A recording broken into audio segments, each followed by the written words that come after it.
I went on a date with a vampire. Now I'm trapped in her coffin and never want to leave.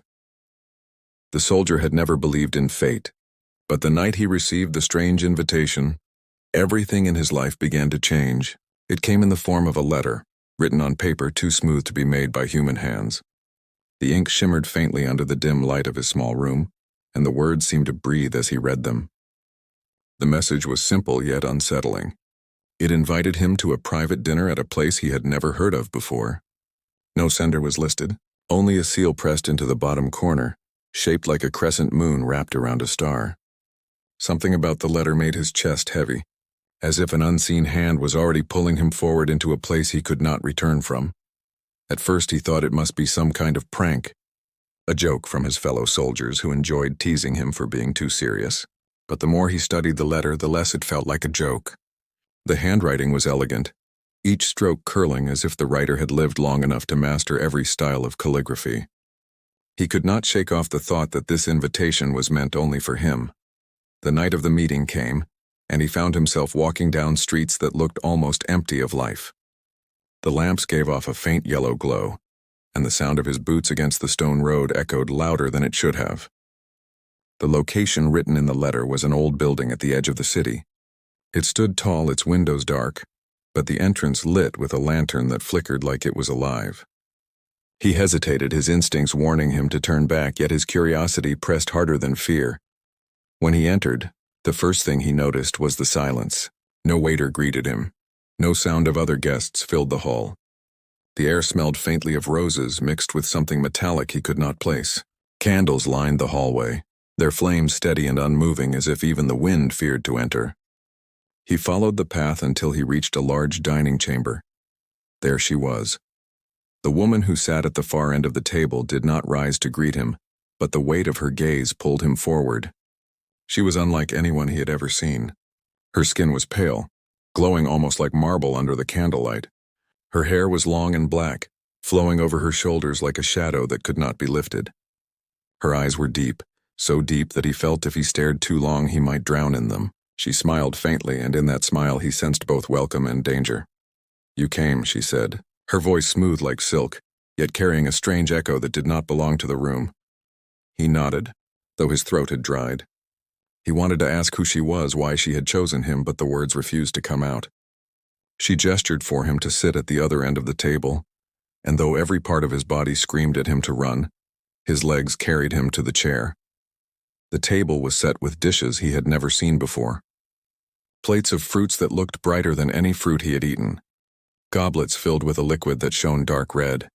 Meat carved into shapes that looked more like art than food. He wondered if it was safe, if any of it was even real. Yet the smell teased his senses until he could not resist tasting. As he picked up a fork, she watched him closely, her eyes never leaving his hands, his lips, his every move. It felt less like a dinner and more like a test. She barely touched her own plate, sipping only from her goblet now and then.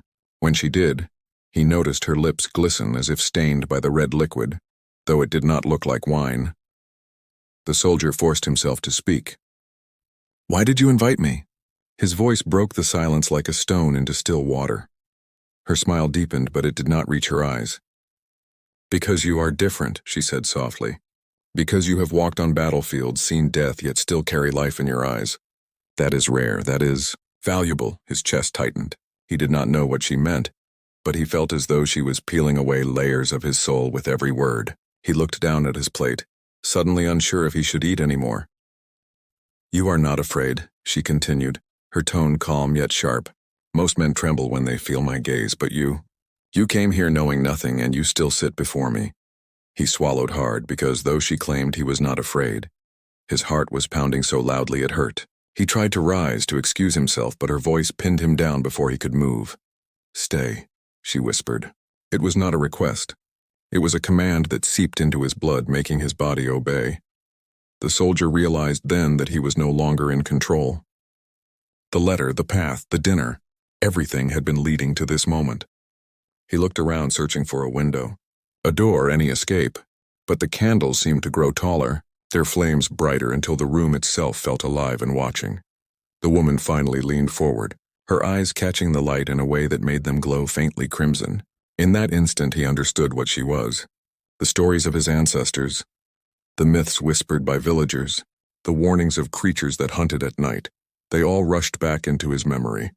She was a vampire, and he was her guest, or perhaps her prey.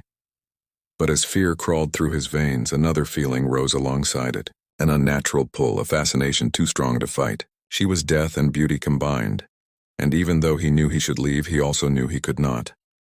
The mysterious invitation had not been a trap, it had been a choice, and by coming here tonight he had already chosen.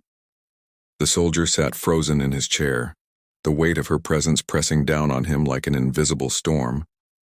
The room was quiet, but the silence itself seemed to breathe, as though the walls carried secrets that had been whispered here for centuries. He looked at her again, this strange woman whose beauty was too sharp to be human, and his chest tightened with something he could not name. Fear should have made him flee, yet curiosity burned stronger than caution. She lifted her goblet and swirled the dark red liquid inside. The candlelight caught it, and for a moment he thought it was wine. But the thickness of the liquid told another story. She brought the goblet to her lips, and when she drank, her eyes never left his. He realized then that she was watching not just his face, but his soul. He forced himself to break the silence. "This place," he whispered, his voice unsteady. "What is it?" Her lips curved into a faint smile. "A refuge. A sanctuary where no sound of the outside world can reach. Time here is slower. Sometimes it does not move at all." Her words sent a shiver down his spine. He noticed that the candles had not melted since he had arrived. The flames burned steadily, unchanged, as though locked in their own eternity. The soldier shifted in his seat, the weight of the room pressing harder against his shoulders. "You do not trust me," she said softly. It was not a question, but a fact laid bare between them.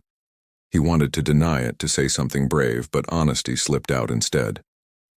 "I do not know what you are," she laughed, but there was no warmth in the sound.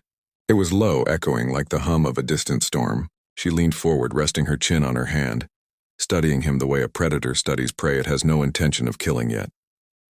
"Then watch me," she said, "and decide." Her words were unsettling, but they carried a strange power. He looked at the table, at the food placed before him, and though he had eaten already, the taste still lingered in his mouth, both sweet and bitter at once. He picked up a piece of fruit and bit into it, and the juice that spilled out was darker than it should have been. His stomach twisted, but when he looked at her again, he felt compelled to keep eating. She finally rose from her seat, and the movement sent a chill through him. Her figure glided across the floor as though her feet barely touched the ground. She circled the table, and every step seemed to make the candles flicker in response. When she stopped behind him, he felt her hand brush the back of his chair. The touch was cold, yet it burned through his uniform like fire. "You are strong," she whispered near his ear. "Strong enough to sit here even as your instincts scream to run. Do you know why I chose you?" He turned slightly, meeting her eyes. "No," he said, though part of him feared the answer. "Because you are not like the others. Men live, fight, and die. But you—" Her hand lightly touched his shoulder, and he felt his heart stumble inside his chest. "You have already faced death and survived. That makes you interesting. That makes you worth tasting." The last word slipped from her lips with a weight that made him tremble. He understood what she meant, and yet his body did not rise to escape. Something in her voice held him chained to his seat. The soldier's hand gripped the edge of the table. "What are you?" he asked again, though he knew the answer. She leaned down, her lips close enough that he could feel her breath. "I am hunger," she whispered. "I am the shadow that walks behind every dream of eternity. I am what you have been warned of since childhood." Her teeth caught the light, sharp and white, and he felt his skin crawl. She moved back to her seat as if nothing had happened, sipping once again from her goblet. The soldier sat frozen, his breath shallow, his hands trembling slightly. He wanted to believe it was a dream, but the chill in the air was too real. "Why me?" he asked, his voice breaking. "Because you came," she answered simply. The others would have burned the letter, torn it apart, laughed at it. But you walked into the shadows willingly. That makes you mine. The words sank into him like stones into water. Mine. The thought terrified him, yet a part of him stirred at the idea, as if something deep within longed to belong to someone, even someone like her. The dinner stretched on, though neither of them touched much of the food. He could feel the minutes crawling, slow and heavy. each one pulling him deeper into her world. Every time he looked at her, he felt a battle inside himself. She was a nightmare made flesh, but she was also something more, something his heart refused to let go of. Finally, she set her goblet down and stood once more. "It is time," she said, her tone final. "For what?" he asked, though his voice was little more than a whisper. She extended her hand, pale, elegant, steady, "For you to see what lies beyond the veil of this dinner, for you to know me as I truly am." The soldier stared at her hand, his own trembling as he considered taking it. He knew that if he did, there would be no turning back. The letter, the dinner, the shadows, they had all been a path leading to this moment. Slowly, against every warning inside his mind, he placed his hand in hers. Her skin was ice, yet it burned him with a strange fire that went straight into his veins. She pulled him gently to his feet, her eyes glowing faintly as she led him away from the table, deeper into the mansion. The candles dimmed behind them, as though the room itself was closing its eyes, and the soldier realized that whatever came next would decide whether he left alive or never left at all. The corridor stretched long and silent as she led him deeper into the mansion. Each step they took seemed to echo too loudly, as though the walls themselves were alive and listening. The soldier kept glancing at the flickering candles, and each flame bent toward her as if bowing to its true master. His hand was still caught in hers, and though her touch was cold, he felt it crawling through his veins like fire. He wanted to pull away, yet something inside him wanted to never let go. The hall ended at a heavy wooden door carved with symbols he did not recognize. They twisted and curled like serpents, and for a moment he thought the patterns were moving. She pushed the door open with a gentle touch, and the hinges groaned like something waking from centuries of sleep. Inside was a chamber lit by a single chandelier, its crystals dripping faint light that turned the air silver. At the center stood a throne-like chair, draped in crimson cloth. She guided him to stand before it, then released his hand at last. The soldier flexed his fingers, realizing only then how numb they had grown. He looked at her and his breath caught. Her face was the same, yet different here, as though the shadows of the room had stripped away her disguise. Her eyes glowed faintly, not the color of blood, but something deeper, darker like the last light before death. She walked around him slowly, circling as a hunter circles prey. Her voice filled the chamber, soft yet heavy. "Do you know what it means to touch eternity? To feel the world break its rules around you?" He swallowed hard, forcing his voice to rise. "No, and I do not think I want to." She stopped in front of him, her smile curving in a way that made him weak. "You already do," she whispered. "Every step you have taken tonight is a step outside the world you thought you knew. You crossed the threshold when you read my words. Now you are mine." The soldier clenched his fists. "I am not yours," he said, though his words sounded empty even to him. Her eyes burned brighter and she moved closer. "Then prove it," she said. "Leave now. Walk through that door and never return." He turned his head slightly, glancing back at the door. It stood open, the faint glow of the hallway spilling inside. His instincts screamed at him to run, to escape this place before it swallowed him whole, but his feet did not move. His body refused the command. He turned back to her and she tilted her head. "You see," she said softly, "you cannot leave, because part of you already belongs to me." Her hand rose to his face, her fingers brushing against his cheek. The touch was delicate, almost tender, but it chilled his skin like frost. She leaned closer, her lips near his ear. "Do you want to know what it means to taste eternity?" His breath grew shallow. "No," he whispered, but the word trembled. "Yes," she replied, as though his denial was only a mask. Before he could move, her lips brushed his neck. The sensation was not pain, but a shiver that shook his body from head to toe. Then came the sharpness, 2 points pressing into his skin, sinking deeper. His eyes widened, his breath caught, and every muscle locked in place. The soldier expected agony, but what came was different. A rush of heat, a flood of sensations that overwhelmed him. His heart thundered, but not from fear alone. His mind blurred and his thoughts scattered as if each one was being pulled away by her. He could feel her drinking, but he also felt himself sinking into her, drawn into a void that was not empty but alive. The moment stretched, endless and terrifying. His hands gripped her arms, not to push her away but to hold her closer. He hated himself for it, but he could not resist. The pull was too strong, too intoxicating. Her breath against his skin, her lips pressed to his flesh, it was death dressed as desire. Finally, she pulled back, her lips stained crimson. Her eyes glowed brighter, and she smiled in a way that froze his blood. Yet in that smile was not cruelty but something stranger. Satisfaction, longing, possession. "You see now," she whispered. "You are mine and I am yours. There is no escape from what you have chosen tonight."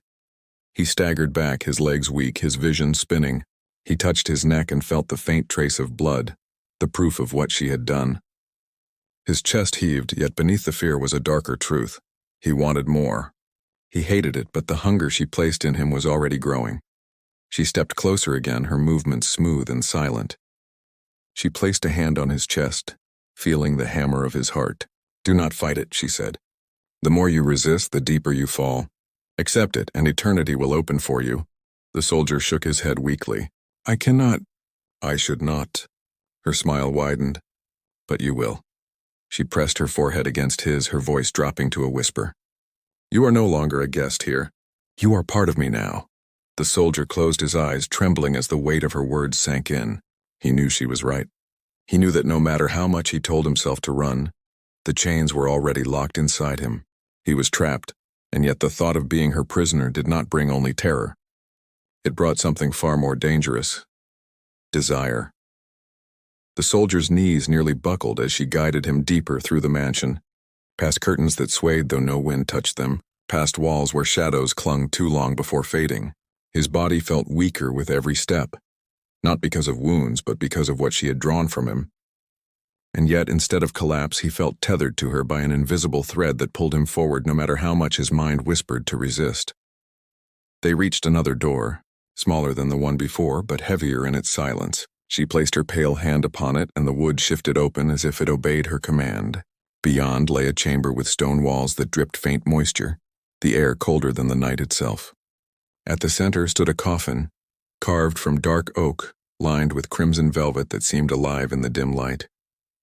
The soldier stopped at the threshold. His chest tightened at the sight. Coffins had always meant one thing to him: the end, the grave, the stillness of death. But this coffin was different. It radiated something else, a lure that tugged at him as strongly as it repelled. He took a step back, his breath uneven. She turned her head slightly, her crimson eyes glowing in the half-light. "Do not fear it," she whispered. "This is not a tomb. It is a passage. It is where I rest. And tonight, it is where you will rest too." His throat closed at her words. "I cannot," he muttered, though even as he said it, he knew it would not matter. His voice sounded like a child's protest in a storm too vast to resist. She moved closer, her shadow falling over him like a cloak. She raised her hand and touched his chest again, and he felt the thrum of his heart under her cold palm. "You are already halfway inside," she said softly. "Your blood is in me. My hunger is in you. This is only the final step." He tried to turn, to flee back through the door, but when he looked over his shoulder, the passage was gone. The walls had shifted, the chamber sealing itself as though the mansion itself willed his fate. The soldier felt his stomach sink as he realized there was no exit, no escape, only forward, only her. She guided him to the coffin, her movements slow, deliberate, each step sounding like the toll of a distant bell. When they stood before it, she ran her hand along the velvet lining, her touch reverent as though she were caressing a living being. Then she looked at him again, and the pull of her gaze was stronger than gravity. "Lie with me," she commanded. Her voice was not loud, but it carried the weight of eternity. The soldier's pulse hammered in his ears. His body trembled, every instinct screaming to resist, to push her away, to refuse the coffin. Yet his legs moved forward, his hands shaking as they touched the edge of the wood. He leaned in, staring at the deep crimson inside. It was soft, too soft, like it could swallow him whole. She climbed in first, lying back gracefully, her black hair spilling across the velvet like a shadow stretching without end. She extended her arm toward him, her hand pale against the dark lining. "Come," she whispered. "Feel the silence. Feel the eternity." He stood frozen, staring at her. His mind shouted that this was madness, that he was no longer a man but a moth flying into the flame.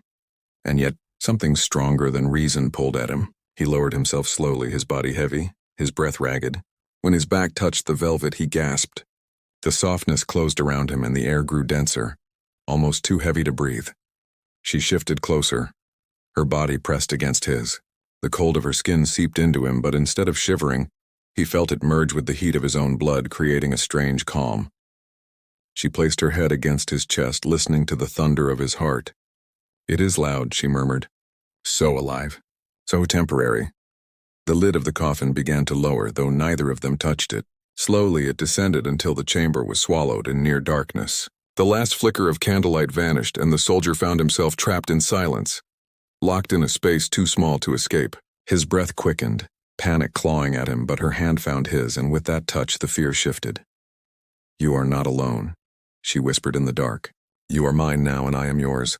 In this silence the world cannot reach you. In this coffin you will learn what eternity tastes like." The soldier's chest heaved as he tried to steady his breath. The darkness pressed against his eyes, the weight of the coffin above him suffocating. Yet beneath the fear was a strange peace, as though the coffin itself was a cradle. He closed his eyes, and instead of terror, he felt her presence binding him tighter than chains ever could. Time dissolved. Seconds, minutes, hours, he could not tell the difference. The silence was total, broken only by the rhythm of his heartbeat and the faint echo of her breath. He realized then that he no longer wanted to move, no longer wanted to escape. The coffin, which had seemed like a prison, now felt like something else, a sanctuary, a place where nothing could touch him but her. Her lips brushed his ear in the dark.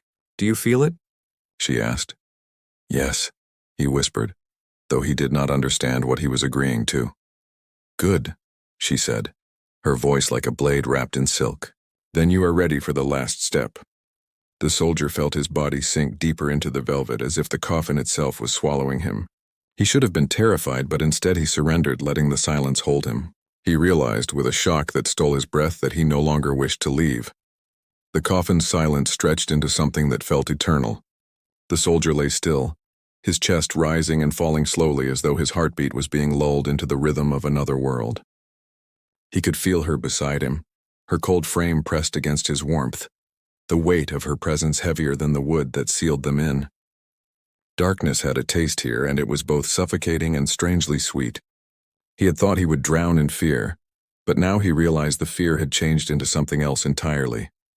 Acceptance. Her fingers moved across his chest, tracing the lines of his uniform, pressing lightly as though she wanted to memorize the beat of his heart. "Do you feel it?" she whispered again. "This is the stillness that humans fear. The coffin is their final end. But for me it is the beginning, and now, for you it is the same." He swallowed hard, the sound loud in the confined space. He wanted to argue, to say he was not hers, that he belonged to no one, but the words would not rise. Instead, he found himself whispering back, "Why me?" Her voice was soft, but it carried the weight of centuries. "Because you came willingly. Because when you looked into my eyes, you did not see only fear. You saw wonder. Humans run from the dark, but you stepped into it. That makes you different. That makes you mine." The soldier closed his eyes, feeling the truth of her words burn inside him. His thoughts drifted back to the letter, the ink that shimmered, the pull he had felt from the very first moment. It was not chance.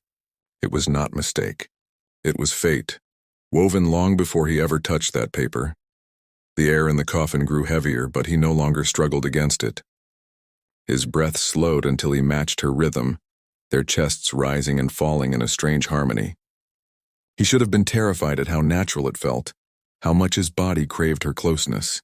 Instead, he reached for her hand, his fingers trembling as they closed around hers. She smiled in the dark.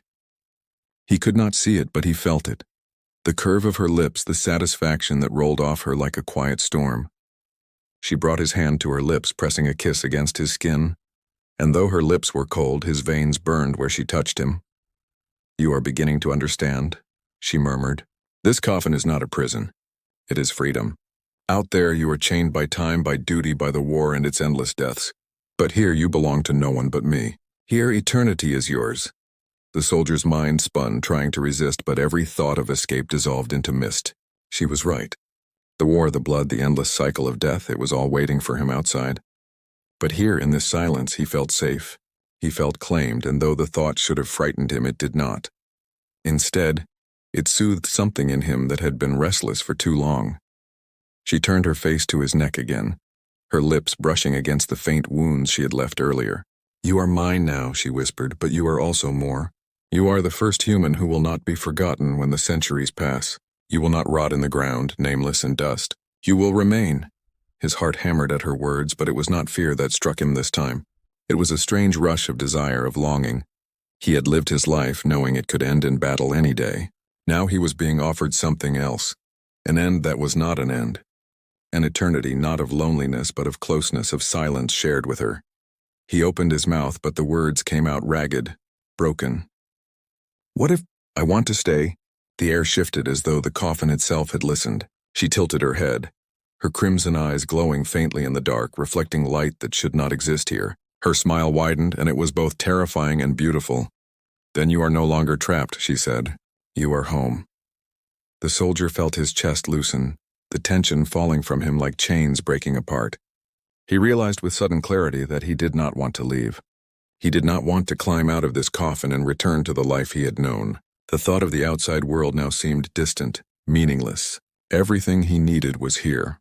Her, the silence, the eternity wrapped in velvet and shadows. She leaned closer, her lips hovering above his. Then seal it with me, she whispered. One kiss and you will never wish to leave again. His mind screamed that this was wrong, that he was surrendering to something that should terrify him. But his heart overpowered it, beating wildly in his chest as he closed the gap. Their lips met, and in that kiss he felt everything. Death, desire, hunger, eternity. It was not human. It was not mortal. It was something beyond both. When she pulled away, his vision blurred, his thoughts drifting like leaves in a storm. He realized then that he no longer cared about escape. He no longer even remembered why he should. The coffin had closed around him, but it was not a prison. It was a choice he had made, and one he would never undo. The soldier let his eyes fall shut, his hand still clasped in hers. His body sank deeper into the velvet as though the coffin itself was cradling him. He was no longer afraid. He was no longer a guest. He was hers. And in the silence, with eternity pressing around them, he realized the most frightening truth of all. He never wanted to leave.